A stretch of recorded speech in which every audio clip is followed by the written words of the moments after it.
5 things you don't like about yourself? Personally, I think my nose is too big, I'm too loud, and my laugh is more annoying than SpongeBob's. Now, think about 5 things you do like about yourself.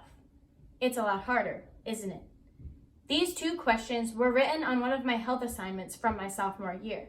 I answered the first question in 30 seconds, but I stared at the second one like it was a calculus problem. If you are struggling to think of 5 things you like about yourself, you are in the same boat that I was in that day in health class. Today, I'm here to tell you how I changed that. I did it by following these 3 steps, and I encourage you all to do the same. The first thing I did was I sat down and I seriously thought about what I liked and didn't like about myself.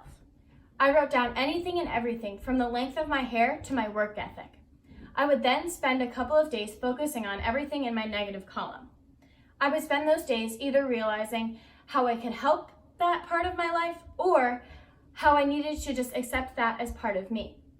For example, I didn't like how I procrastinated a lot of my homework assignments. So I spent a couple of days trying to use my phone less and improve my time management.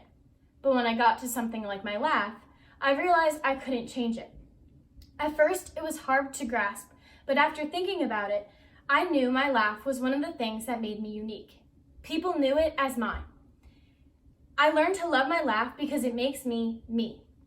Little by little, I took on the things in my negative column and it began to get shorter as my positive list was getting longer.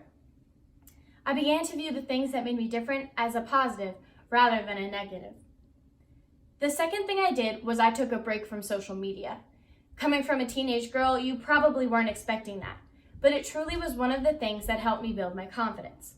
Platforms like Instagram and Snapchat are great to keep in contact with friends. However, a lot of the times it turns into a comparison game.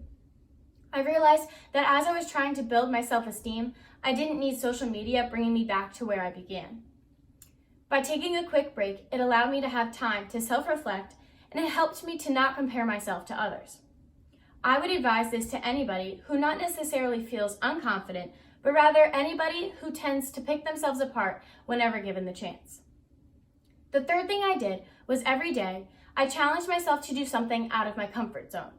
It started out as raising my hand in a class I wasn't 100% confident in, and ended up volunteering at a UConn basketball game with my friend.